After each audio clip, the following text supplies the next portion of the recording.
Hello student, welcome back to another video. उम्मीद करते हैं आप सभी अच्छे होंगे और अपनी पढ़ाई भी अच्छे से कर रहे होंगे, क्योंकि आप सभी के टाइम टेबल आ चुके हैं। तो आप लोग अपनी पढ़ाई लगातार करते रहिए। तो आज हम लोग भूगोल का चैप्टर 3 स्टार्ट करने वाले हैं। जिसका नाम क्या है, जल संसाधन। ठीक, उम्मीद करते हैं आप लोग पिछली वीडियो सारी देख चुके होंगे। तो आज हम लोग जल संसाधन, इसमें मात्र 2 क्वेश्चन पढ़ेंगे जो कि दोनों इम्पॉर्टेंट हैं। बाकी और फिर नेक्स्ट चैप्टर पर आगे बढ़ जाएंगे। तो ये आप लोग की इन्फॉर्मेशन हो गई। तो क्लास स्टार्ट करने से पहले आप लोग वीडियो को लाइक कर दीजिए और चैनल पर नए हैं तो सब्सक्राइब भी कर लीजिए। और वीडियो को लाइक करना बहुत ज़रूरी है, क्योंकि वीडियो को अगर आप लाइक करेंगे तो यूट्यूब की जो पॉलिसी होती है वो वीडियो को और आगे तक रिकवर करता है, मतलब और आगे तक फॉरवर्ड करता है, मतलब बढ़ाता रहता है। तो इसलिए आप लोग वीडियो को ज़रूर लाइक करिएगा और क्लास कैसी लगी अंत में ज़रूर बताइएगा। तो आइए हम लोग क्वेश्चन देखते हैं, उसके बाद आप लोग आंसर लिखिएगा। आप लोग कॉपी और पेन लेकर बैठ जाइए। तो आप लोग कौन सा आंसर लिखेंगे, ध्यान से देखिए। आप लोग आंसर लिखिएगा प्रश्न नंबर 8। ठीक, ये वाला। जल दुर्लभता क्या है, वर्षा जल संग्रहण की पद्धतियों का वर्णन कीजिए। ये वाला आप लोग आंसर लिखिए, सॉरी क्वेश्चन लिखिए। उसके बाद फिर मैं इसका आंसर बताता हूँ आप लोग को। ठीक, वीडियो को रोक कर अच्छे से क्वेश्चन लिख लीजिए, उसके बाद इसका उत्तर लिखिएगा। तो हमारे सामने उत्तर आ चुका है, ध्यान से देखिए। हमारे सामने उत्तर आ चुका है। उत्तर क्या है, ध्यान से देखिएगा और लिखिएगा। जब किसी क्षेत्र में बढ़ती जनसंख्या, अत्यधिक उपयोग, प्रदूषण या कम वर्षा के कारण पर्याप्त मात्रा में शुद्ध जल उपलब्ध नहीं होता तो उसे जल दुर्लभता कहते हैं, मतलब पानी की कमी होना। तो बढ़ती जनसंख्या या अत्यधिक उपयोग, जब पानी हम लोग अत्यधिक उपयोग करेंगे या ख़राब करेंगे तो पानी की मात्रा में कमी होगी, वाटर लेवल गिरेगा, तो उसे वाटर स्कार्सिटी भी इंग्लिश हो गया कहते हैं। यह स्थिति पेयजल, कृषि, उद्योग सभी पर प्रभाव डालती है।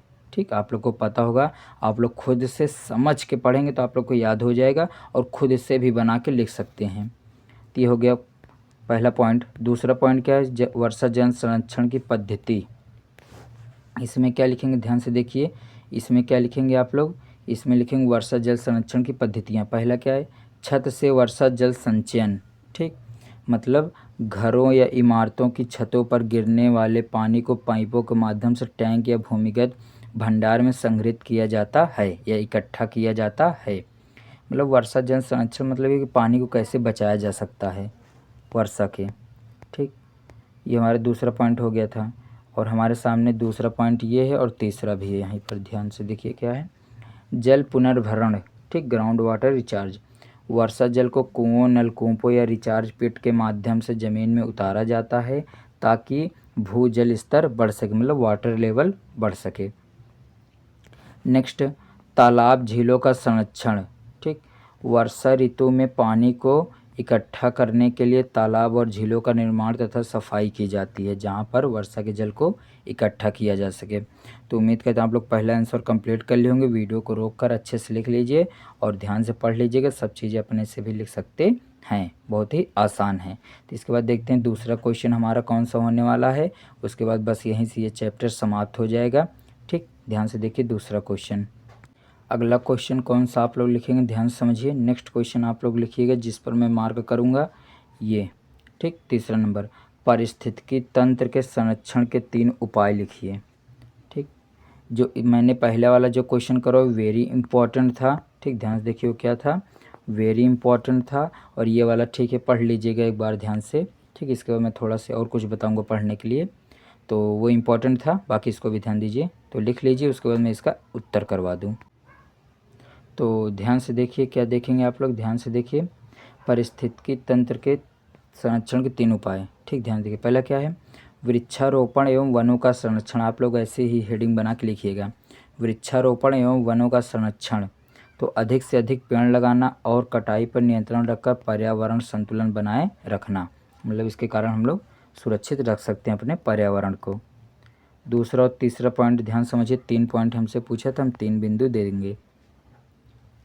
तो सेकंड में क्या है, वन्य जीव संरक्षण, लुप्त प्राय प्रजातियों की सुरक्षा, अभ्यारण्यों, राष्ट्रीय उद्यानों का विकास एवं अवैध शिकार पर रोक। ठीक, समझ रहे होंगे। थर्ड पॉइंट कौन सा, प्रदूषण नियंत्रण, वायु, जल और भूमि प्रदूषण को कम करके जीव जंतुओं तथा पौधों के प्राकृतिक आवास को सुरक्षित रखना। तो इसके माध्यम से हम लोग भी अपने पर्यावरण को सुरक्षित रख सकते हैं। तो उम्मीद करते हैं दोनों क्वेश्चन आपको समझ में आ गया होगा। तो बहुत ही कम वीडियो में, बहुत ही कम समय में मैं आप लोग को पूरी चीज़ें इंपॉर्टेंट कंप्लीट करवा दे रहा हूँ। तो अब आप लोग वीडियो को लाइक ज़रूर करिएगा। और इसके बाद देखते हैं, हम एक पॉइंट और देखना है हमें। आप लोग के बुक में ध्यान से देखिए, आप लोग को बुक में थोड़ा सा ये पॉइंट दिया होगा, ध्यान देखिएगा। चैप्टर नंबर 3 में देख ले, महत्वपूर्ण परिभाषिक शब्द, ठीक, किताब में। तो इसमें से आप लोग ये वाला मोस्ट इम्पॉर्टेंट, इसको याद रखिएगा, ठीक। ये वाला क्या है, मोस्ट इम्पॉर्टेंट, ये पिछली बार पेपर में आया हुआ था।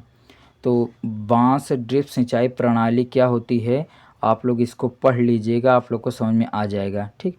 बांस ड्रिप सिंचाई प्रणाली, बाकी जो भी चीज़ें इसमें दी गई हैं सारी चीज़ें आप लोग पढ़ लीजिएगा एक बार, ठीक। जितनी भी चीज़ें इसमें देखिए दी गई हैं तो आप लोग ध्यान से पढ़ लीजिएगा।